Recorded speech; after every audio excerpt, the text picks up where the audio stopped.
This is so freaking stupid. Flipped over microbiology textbook because exam Tuesday, and I have to like jump around when I read. And then for protists, this like weird, it's not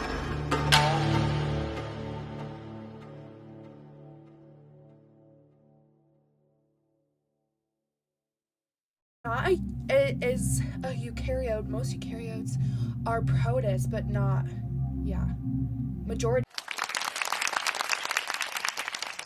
But protists do not have a single common ancestor, so they're polyphyletic, not monophyletic like fungi. Anyways. Ectoplasm. What? Sounds like something in freaking Ghostbusters or something. Ectoplasm. Ghost. Oh, I don't know ghost. Do you have ectoplasm? Do you have ectoplasm? Anyways, the protist cell membrane is called the plasmalemma, and is identical to that of multicellular organisms, and some divided into outer gelatinous region called the ectoplasm and inner. Man, these protists are really weird. They literally are aliens. They are aliens. And guess what? There's a theory that it actually all started from the bottom of the ocean. Oh,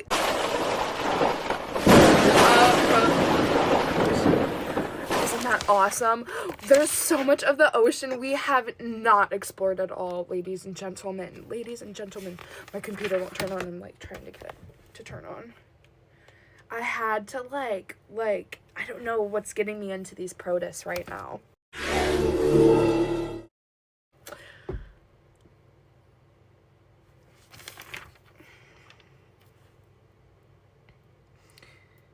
Ever curious? Van Leeuwenhoek described Giardia lambilla.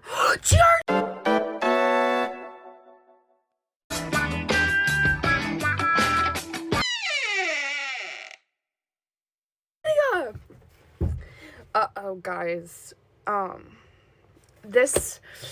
My mom bought her friend a freaking puppy a few years ago. He's a big boy now. Oh my gosh.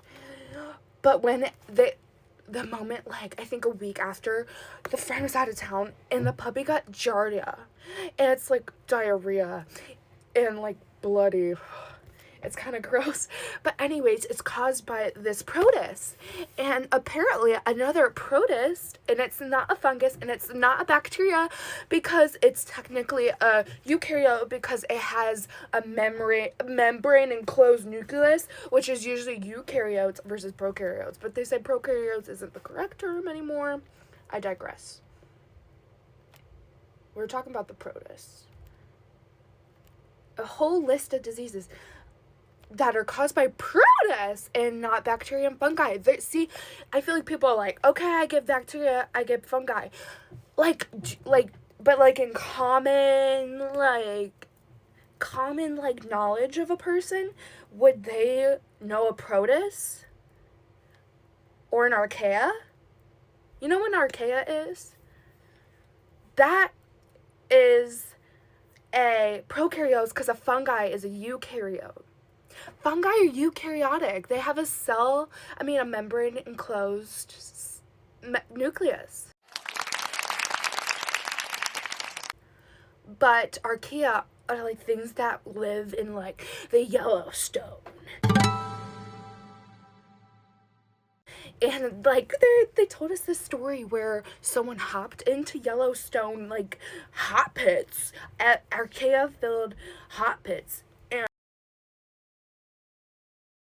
And they're like known and characterized for being in crazy temperature climates. Like, and we usually think about that because we see like protein structures and stuff. So then it's like, oh, do archaea have protein structures? Wait, I just need to know the chapter this is on. Hey, this is super big. archaea are monolayer cell membranes. And they have ether linkages and not ester linkages, which makes them not as susceptible to, not as like functional group like active. I'm gonna remember it. Ether, the extreme environment. Ester, a family company. Ester, the normal everyday cell membrane of eukaryotes. So which type of bond in the membrane would make it able to withstand higher temperatures? Ether, because it's more stable and not as susceptible to hydrolysis and other extreme salinity and pH. My gosh.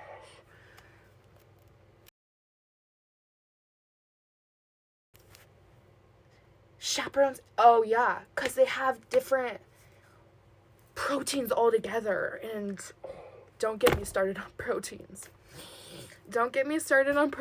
We are focusing on protists. Oops. We are focusing on protists. Okay, let's go to our canon.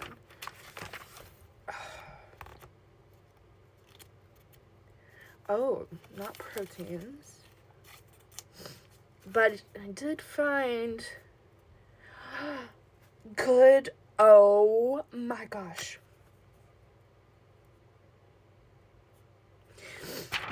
Shout out Free Gibbs Energy. Fatty acid beta oxidation.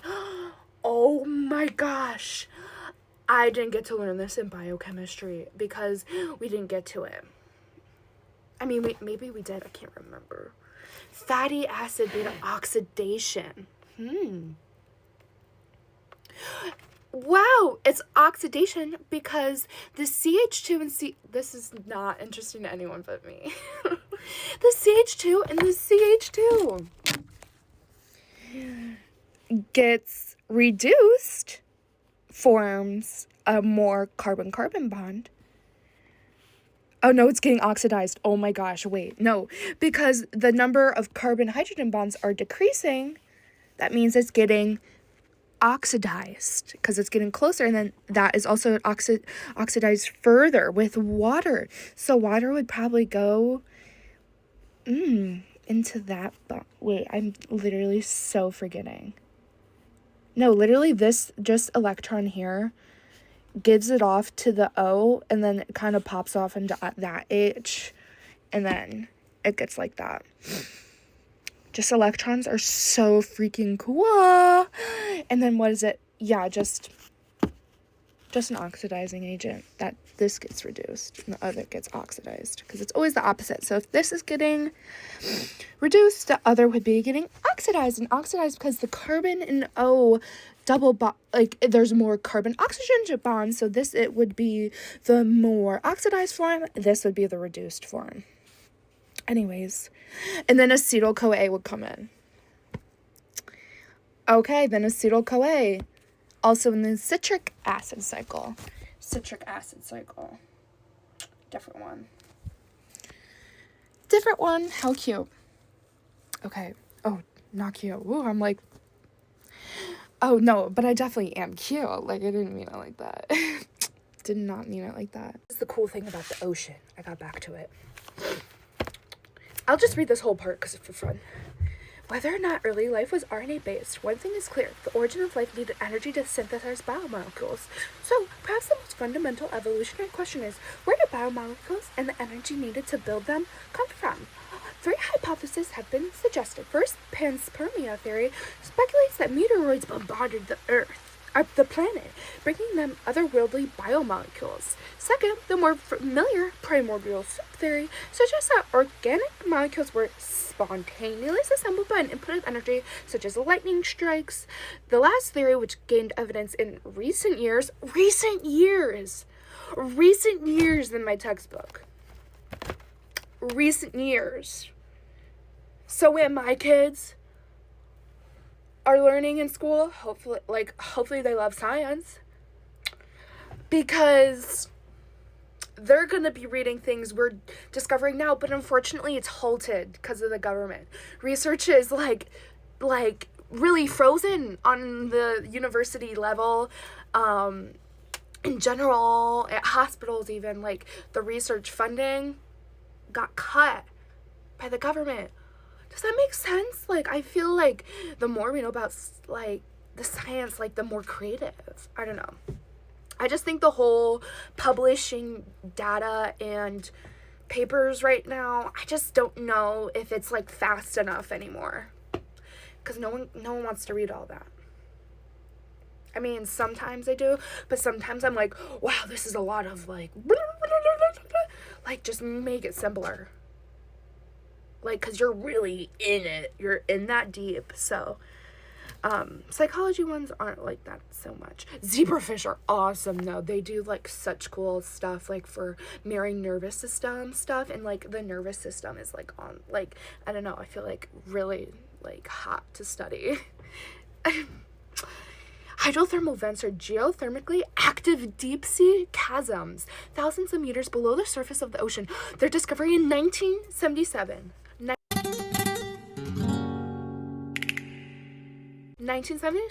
sparked tremendous excitement as images of entirely new ecosystems with mysterious organisms captured the attention of scientists and the public. These vents pump 400 degrees Celsius sulfide-rich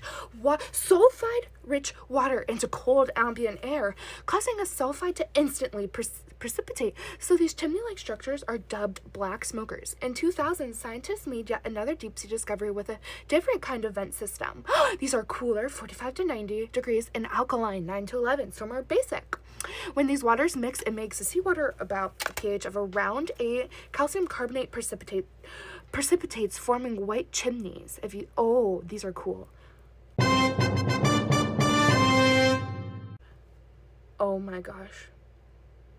When you're learning mitochondria or batteries, the separation of positive and negative charges captures potential energy. Remember, that energy can't be created. So it's literally these pounding togethers of these. Wow, it's like the energy drop from a pH of 9 to 11 to the pH about 8. You know, that's on the logarithmic scale of 10. That means it's like crazy amount of hydrogens that just popped out. And like, that means like, oh my gosh, like probably, okay.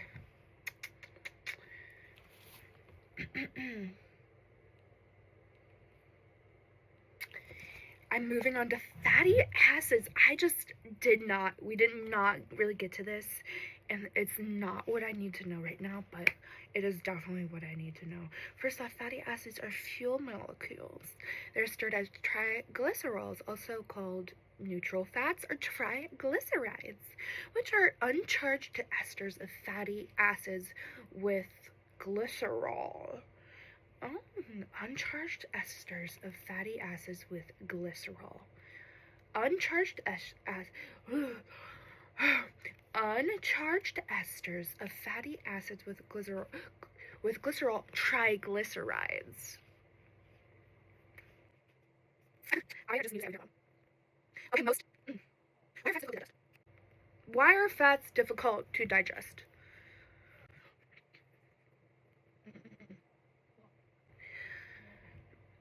Why are glycerol backbone is a water-soluble alcohol? Because of the hydrogen bonding between them. Because of the hydrogen bond between them.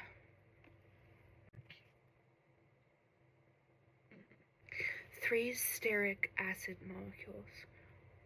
You always have to look at. Wow. And then water. Glycerolids.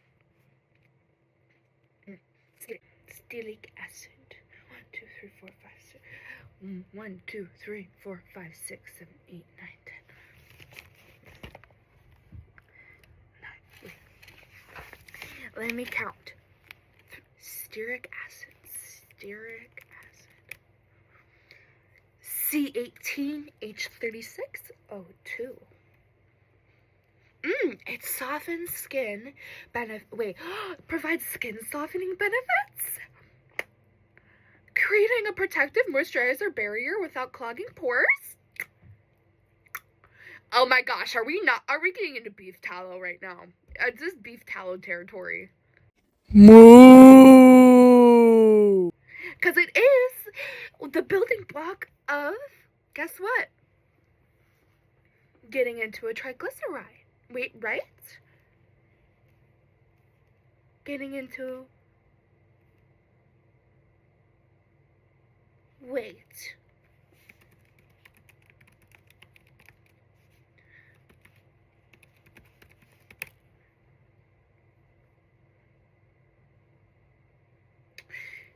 Stearic acid is a long-chain saturated fatty acid, C18. And it's saturated. You know what that means? Basically, fully reduced.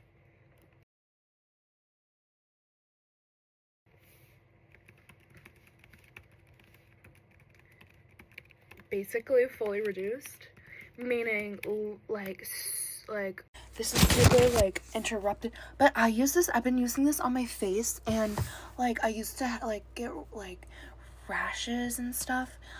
This has been the best face moisturizer for me. Like, and I even have like usually like super like oily skin. This does not make my skin oily whatsoever, and it's like I just really have felt so shiny. Just this, probably cheaper than most moisturizers that are on the market too, like ounce for a frackin' ounce. And because they both have that stearic acid and yeah, Roche. It's the same freaking fatty acid. Ranging from 30 to 50% of its total fatty acid composition. Which means this is better for you, for your face, than beef tallow.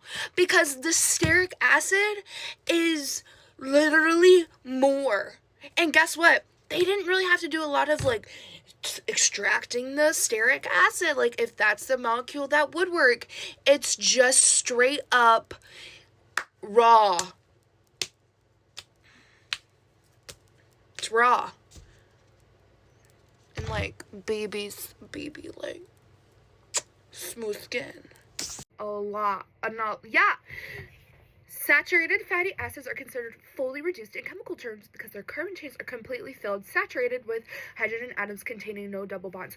You know, in organic chemistry, oh my gosh, we could figure out just by the numbers the structure of it.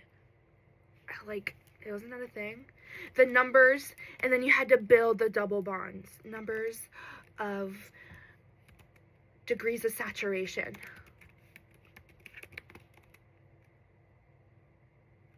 Then just no structure.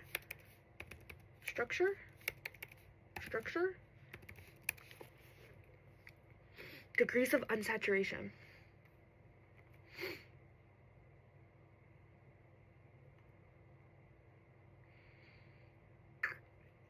Yeah, baby. I don't know the exact formula, but I get the concept. I bet I could. I know it. Just kidding. It's just the formula, and you plug and chug, and then you just bloop, bloop, bloop. I'm so talking to myself.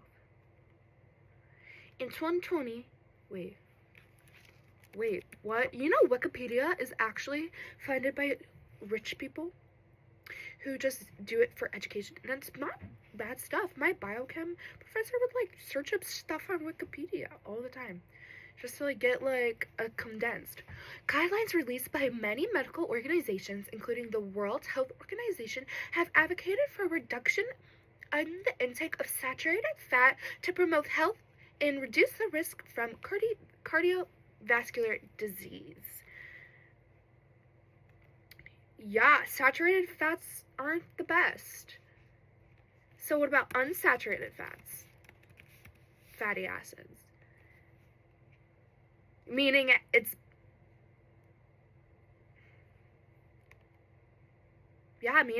bent and is open, has like the shape of it. Like the shape of it. Oh my gosh. Like obviously that's open for more of an attack to get broken down. This, solid as a brick wall. Bang, bang, bang, bang. All carbon hydrogens, meaning super nonpolar. Super nonpolar. And actually, double bonds and stuff kind of carry it like, I would say like an electronegative character.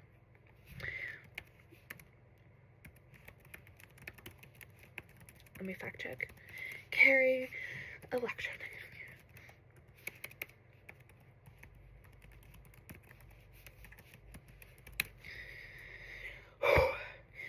Themselves, as they have equal,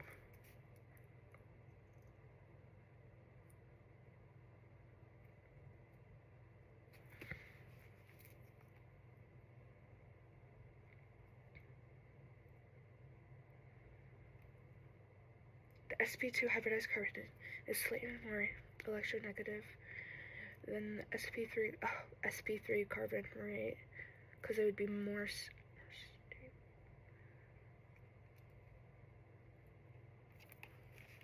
So why are unsaturated fats better to get digested by saturated fats?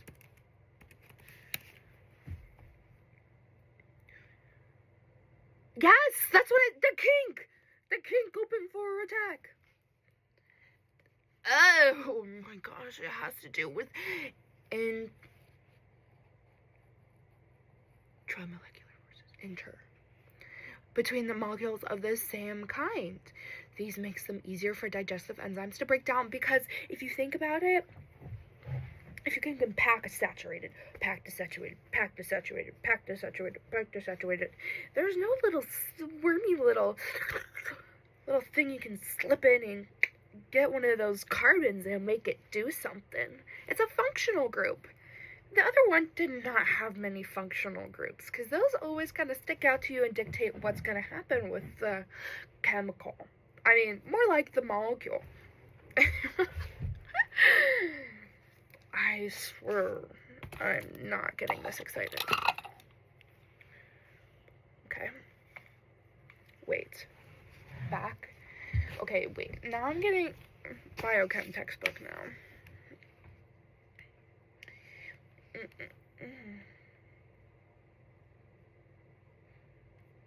Fatty acid degradation and their synthesis mirror each other on the chemical reactions. Fatty acid degradation and synthesis consist of 4 steps that are reverse of each other in their basic chemistry. Oh, degradation is an oxidative process that converts a fatty acid into a set of activated acetyl units. Guess what? Oh, yes, baby. Yes, freak frackin'. I've never been more excited in my whole world than right in this moment. I literally forgot my whole thing because I was being dramatic. And I was thinking about my nice eucalyptus. It's actually what's called a terpene. But they don't know if it's necessarily good because it can penetrate because of the shape. It's like a super, it's almost looking like a terpene structures. Terpenes. Yeah, but isoprene, oh my gosh, that is one of the building blocks and one of the things I have to know for Tuesday. Isoprene. Isoprene is present in what for microbiome? Archaea.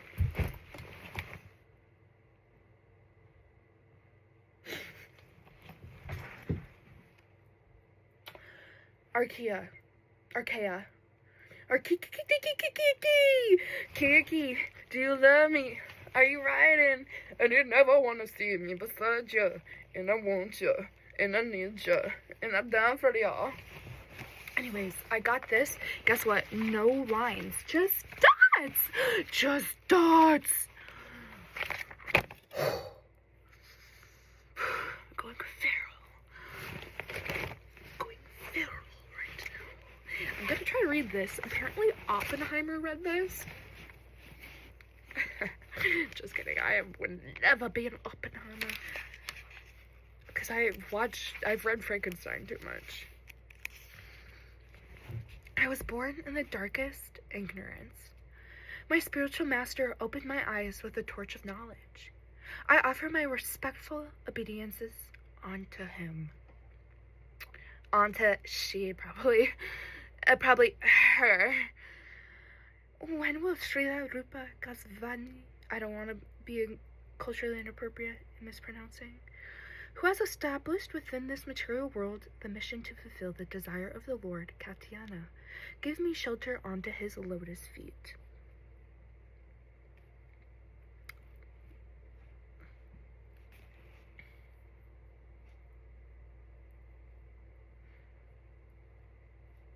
Give me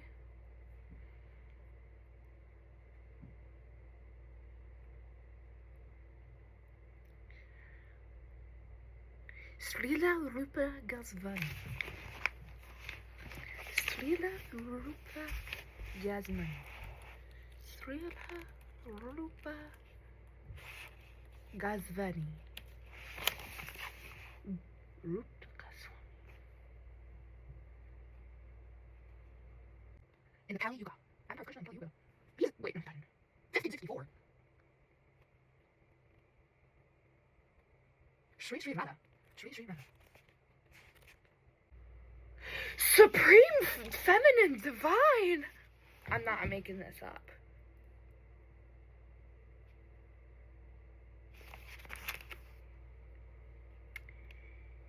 He was worshipping a feminine divine.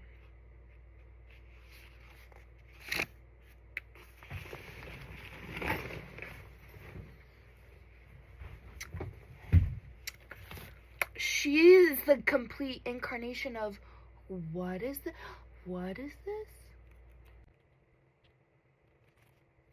Wait. It's like all religions can be used in such harmful ways. All of them. And unfortunately, mostly all of them are patriarchal and misogynistic. Yeah. The main ones, at least.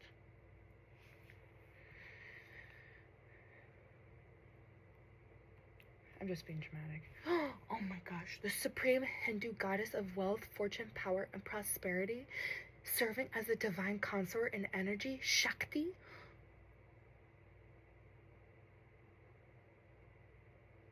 Lord Vishnu.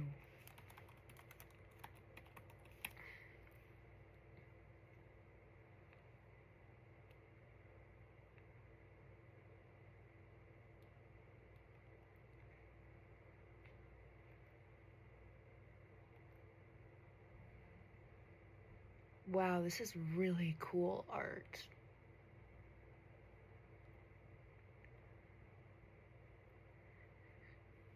Well, guess why she had the guy. Wait! Why women wanting to get coverage over some other person's lotus feet. She's the one making the lotuses.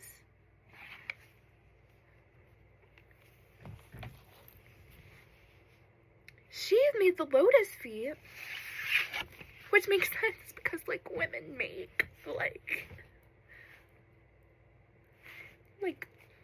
anatomically children.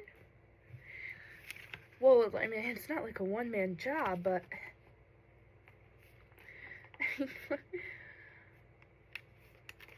wait, I need to read this again.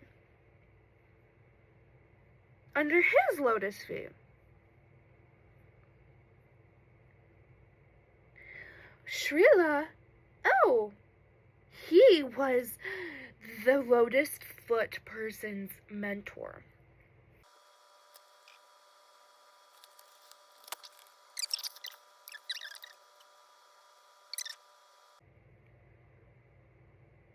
Okay, teaches a form of scripture through the founder.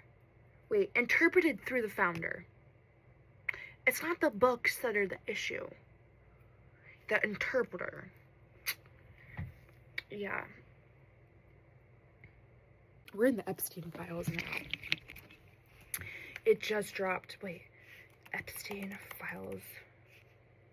Government. I have to look at these. Justice published 3.5 million Epstein U.S. Department of Justice. Justice.gov. Department of Justice publishes 3.5 million responsive pages in compliance with the Epstein Files Transparency Act. The Epstein Files Transparency Act, which was signed into law by President Trump on November 19th, 2025. Epstein Files Transparency Act? What is going on in Congress? Checks and balances. A bill requires the Department of Justice to publish in a searchable and downloadable format all unclassified records, documents, communications, and investigative materials and possession related to the investigation. Department of Justice possession that relate to the investigation and prosecution of Jeffrey Epstein. This includes materials that relate to Ghislaine Maxwell, flight logs and travel records, connection. Additionally, not later than the 15 days after the required publication, the Department of Justice must report to Congress all categories of information released and withheld, a summary of any redactions made, and a list of all government officials and politically exposed individuals named or referenced in the published materials. Congress literally did that, though. They made an act. Congress...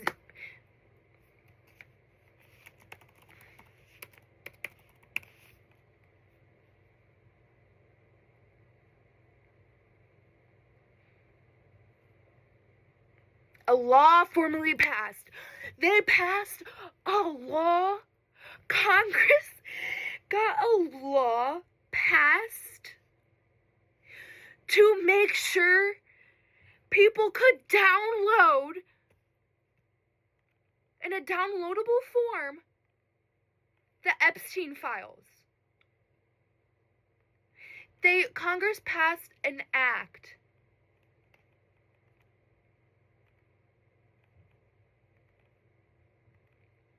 Congress literally passed an entire freaking law. A whole... I'm just a bill. A sinking bill.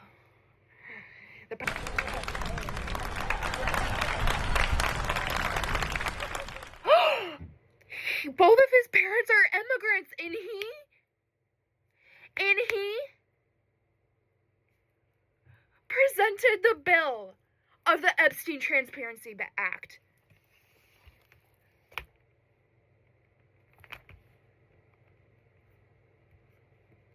He passed the bill. He presented the bill. He presented it. And who else? Wait. Who presented it again? Someone else presented it. Ooh, what was a private act? Private acts are statutes passed by legislatures that apply only to specific individuals, organizations, or locales.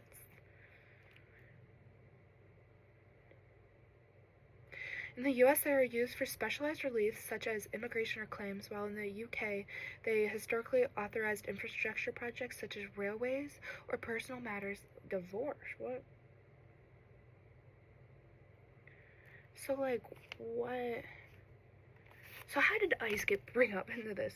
Who brought ICE into this next? With the government checks and balances. Who brought this up to the table?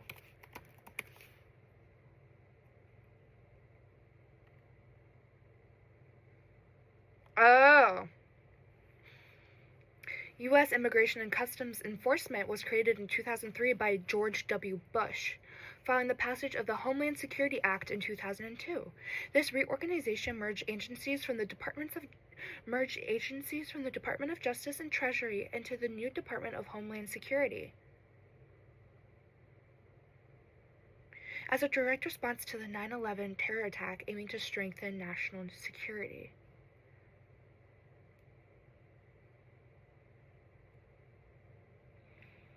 Republican lawmakers in 2025-2026 allocated a $75 billion four-year supplement to ICE for detention and operations aimed at accelerating deportations. $75 billion! That could literally be going... That could go to literally families in the U.S. who still, don't get fed. Like, our own citizens. I think maybe... To research. Literally, research depends on immigrants. And helping us expand knowledge.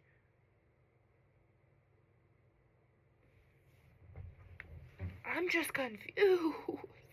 Wait, why 75 billion for 4 years? Billion! Why couldn't that go to food? Why couldn't that go to food? Oh my gosh. Why couldn't that go to food? Go to food. Because 75 billion is being spent in the U.S. Immigration and Customs Enforcement. But you had to cut science. You had to cut people's food to bring more terror.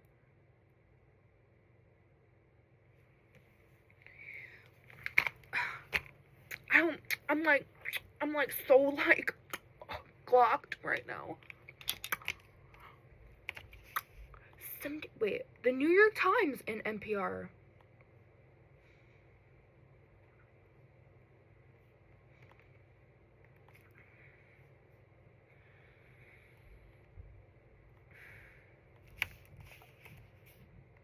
You know, OU students have free New York Times subscriptions.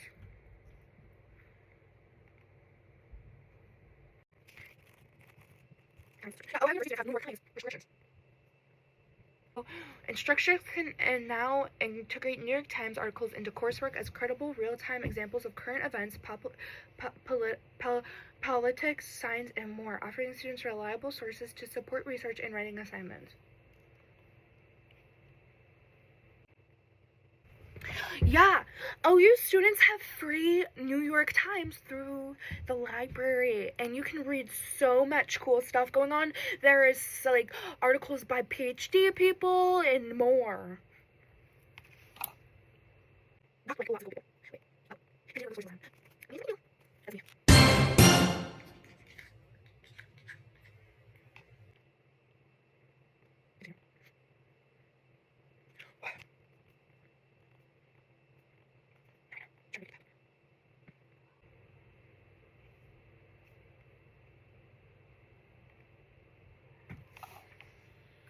I literally don't want to do this right now. Just like get me in it.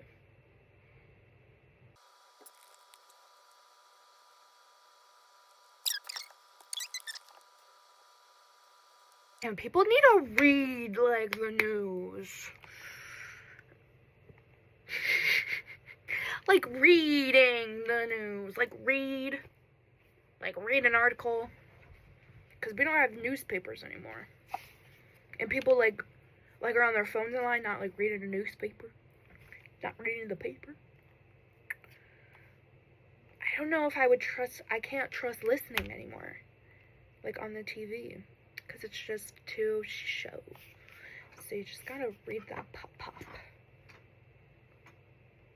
I gotta scan. Okay, this is actually awesome. So the Minnesota Historical Society posted this in, doesn't matter, but it's talking about how Somalians have shaped the experience by Anduin Wilhide. She has a PhD, and she wrote this for the Minnesota Historical Society. Although the first Somalis to arrive in Minnesota were students and scholars, the majority of Somalis who live in their state in the 2010s came as refugees fleeing a civil war. Fleeing a civil war in their homeland. Like earlier immigrant communities, Somalis have struggled to figure out where they belong and how to maintain cultural traditions as they adjust to living in a new place. They have faced unique challenges as African Muslims living in the historical moment post 9/11, when their religion is being scrutinized and their home country is in the news for instances of Islamic terrorism and piracy. Somalis face discrimination both as Africans in America and as Muslims in America. In spite of these challenging conditions, they have forged livelihoods and created a thriving community in Minnesota for more than 20 years. For more than 20 years, they have created a community. Traditionally, they are nomadic pastoralists through agricultural systems. They're nomadic pastoralists. Moo, moo, moo. Nomadic, meaning communities that herd livestock such as cattle, camels, sheep, or goats across large non-fixed areas to find fresh water and pastures. That is such a good skill. Oh my gosh. Like, imagine, like, how, like, much healthier that meat would taste if it, like, was, like, roaming around. What if U.S. livestock like this?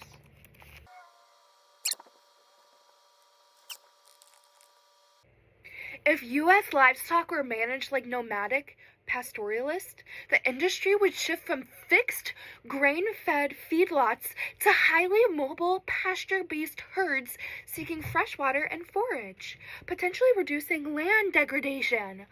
This would likely necessitate massive privatization of public lands, face intense regulatory, legal, and ecological hurdles, and fundamentally alter the USDA Economic Research Service dominant high production cattle model.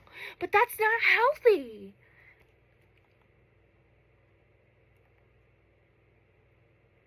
Cattle and beef sector by the USDA.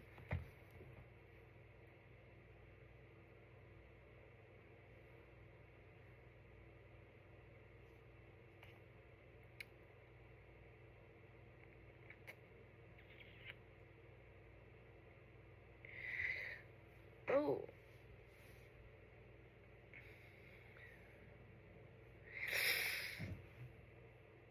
I don't know if I agree. I feel like we need to start privatizing the land. And they have special skills with knowing how to care for animals like that. Anyways, back to the article. Nomadic pastoralists through agricultural systems developed in the nation's southern river valleys. The capital and other areas have been important sites. Somalis have used trade routes to migrate to Middle East, Asia, and Europe in search of economic and educational opportunities. The first Somalis in the United States were a group of sailors who settled in New York City. In the 1920s. Since the 1960s, Somali students have come to the United States to pursue educational opportunities, which uplifts everyone. In the early 20th century, European governments gained control of Somali lands and divided up the area. Oh yeah, this is kind of sad. The British claimed the northern Somali, also known as Somaliland, and the Italians seized southern Somalia, and the French took northwestern, now known as Djibouti. They resisted foreign occupation, but failed to gain independence until after World War I. World War II! After World War II. That World War II wasn't that far away, low-key. I took care of people in the nursing home who, they all experienced World War II as a culture.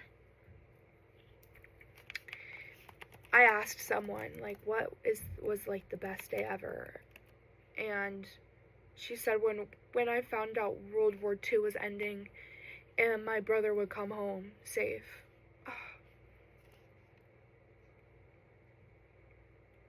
1945. That's when it ended.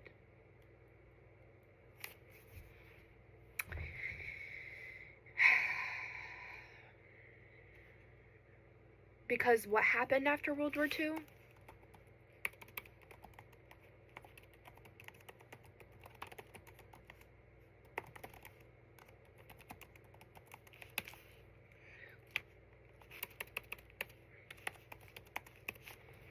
Oh yeah, remember. Global indications include the collapse of Axis powers, the formation of the UN, and the formation of the UN to prevent future conflicts.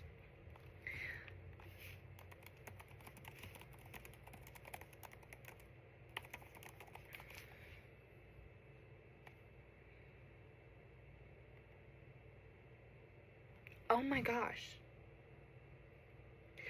World War II, one of the beautiful things that came out of the ending of World War II in 1945, the creation of the United Nations to protect from World War II, which severely impacted cultural shifts, parenting dynamics, because of behavioral patterns shifted from this war. And we're still growing from that. Now, as of January 2026, the United States-UN relationship is under severe strain, with the U.S. withholding roughly $2.2 billion in dues, but $75 billion is going to ICE. But they can't pay $2.2 billion to the United Nations, representing nearly 95% of the total outstanding amount owed to the UN. The financial crisis follows President Trump's return to office, which has been marked by a renewed America First policy, including withdrawals from specific UN organizations and to push to cut funding.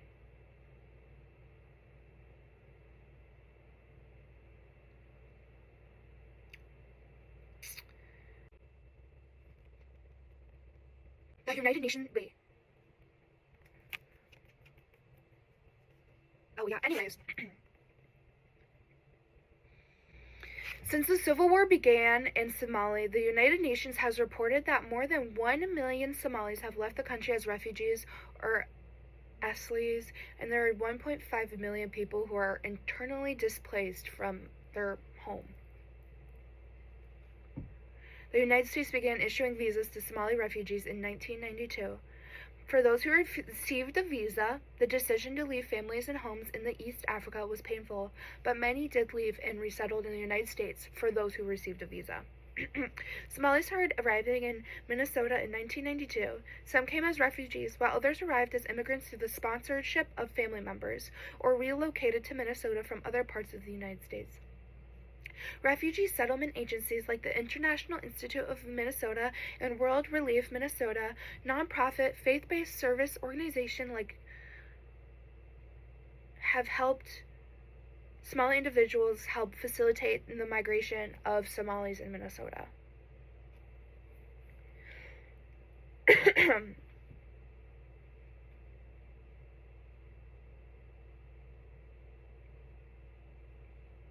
Many Somalis have chosen Minnesota because of their social networks, for educational and employment opportunities,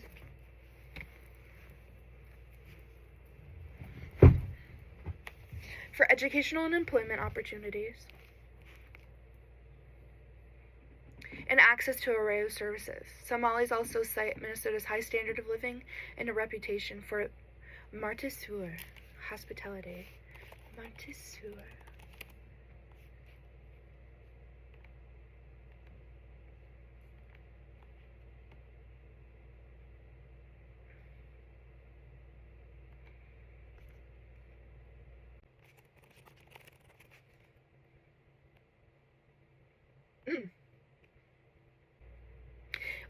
Martisur Hospitality Group is a Minnesota-based company rooted in the rich traditions of African and Mediterranean cultures. We create dynamic food and beverage experiences. From fast casual to fine dining. This looks fire. Nice. Oh my goodness.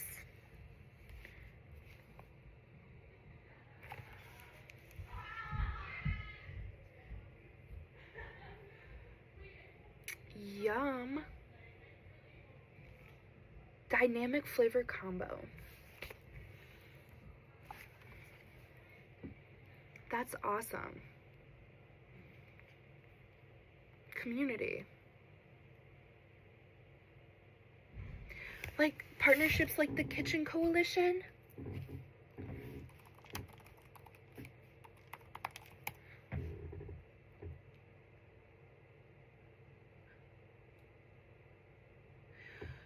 Serves up culturally connected, freshly prepared meals in a whole new way to fight hunger.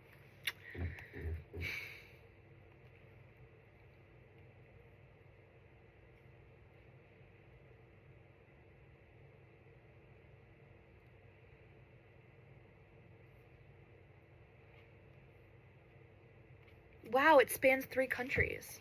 I mean, 3 food banks. Yeah, 3 countries. Wait, no, 3 states. Ooh. Freudian slip of the tongue.